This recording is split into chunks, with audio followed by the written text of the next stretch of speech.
नमस्कार, welcome. 3R of fertiliser में वो कौन सा आर है जिसको हम हमारे कपास के क्षेत्र में उसका प्रयोग करेंगे तो हमारे कपास की उत्पादकता बढ़ेगी।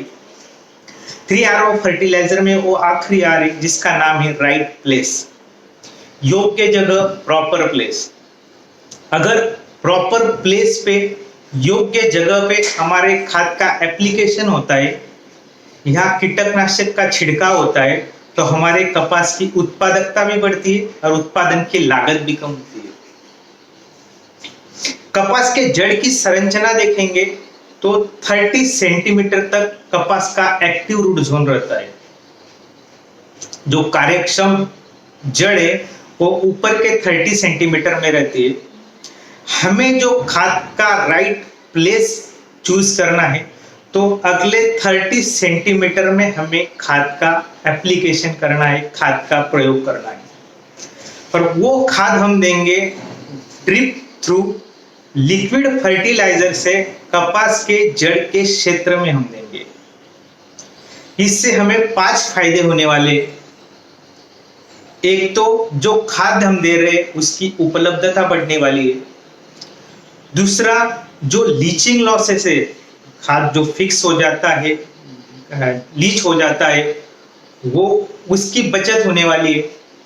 तीसरा, लेबर प्रॉब्लम, श्रम की बचत होने वाली है। चौथा जो फायदा हमें होने वाला है वो अतिरिक्त खाद का खर्चा कम होने वाला है। और पांचवा इंपॉर्टेंट है, भूमि का स्वास्थ्य भी अच्छा होने वाला है। शास्त्र के अनुसार अगर हम पारंपरिक सिस्टम से खाद का प्रयोग करते हैं तो नाइट्रोजन सिर्फ 30 to 40% ही पौधे को लगता है। यानी यूरिया हम 100 किलो देते हैं तो सिर्फ 30 किलो ही यूरिया लगता है, बाकी 70 किलो यूरिया वेस्टेज हो जाता है।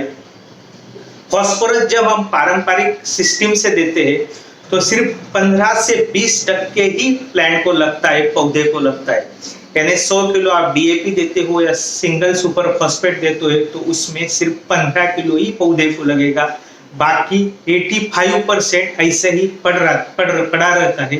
जड़ उसको उठाता नहीं। पोटैश जो देते हैं, पोटैश हम ट्रेडिशनल पारंपरिक पद्धति से देते हैं तो वो सिर्फ 30% ही यूज होता है।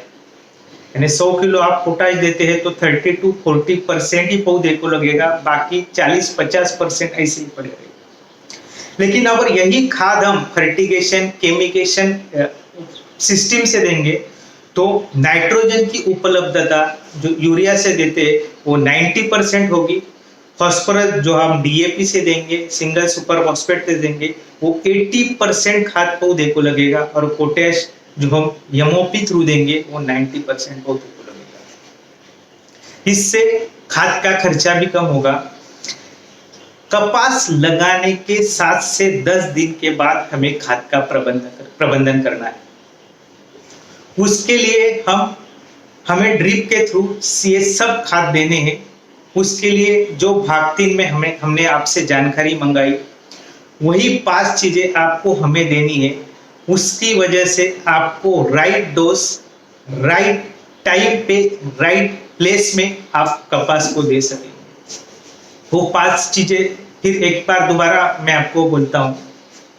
सबसे पहली चीज जो आपको हमें देनी है तो आप किस सेगमेंट का कपास लगा रहे हो, कौन सी वैरायटी लगा रहे हो और वो कौन सी है, पूर्व मौसमी लगा रहे हो या मौसमी लगा रहे हो कपास। दूसरी जानकारी जो आपको हमें देनी है, आप कपास जिस क्षेत्र में लगा रहे हो उस जमीन का पीएच कितना है, जमीन का ईसी कितना है, जमीन का ऑर्गेनिक कार्बन कितना है और जमीन में चुनखड़ का प्रमाण कितना है। अगर आपके पास मिट्टी परीक्षण अहवाल उपलब्ध नहीं है, तीसरी बात, तो आप जमीन के भौतिक गुणधर्म के अनुसार ये जमीन किस टाइप की है, काली है, पानी पकड़ने वाली है, हल्की है, रेतीली है, ये जमीन का भौतिक गुणधर्म देख के ये आपको जानकारी हमें देनी है। चौथी जो जानकारी आपको हमें देनी है तो वो है आपके जमीन का पूर्व इतिहास। इस जमीन में आप कॉटन कपास लगा रहे हो, उस जमीन में पहले क्या लगा था, मकई लगाई थी, चना लगाया था। पांचवी जो आखिरी बात है, इस पूरी जानकारी को कलेक्ट करके आपका राइट डोज फाइनल करने के लिए आपको 300 रुपए खर्च करने होंगे। उससे आपके कपास का राइट डोज डिसाइड होगा। एक बार आपका राइट डोज डिसाइड हो गया, राइट डोज अगर आप राइट टाइम पे देते हो और राइट प्लेस पे देते हो, आपके कपास की उत्पादकता भी बढ़ेगी और उत्पादन की लागत कम होगी। अगर आपको ये मेरा वीडियो अच्छा लगे और कपास के बारे में और भी जानकारी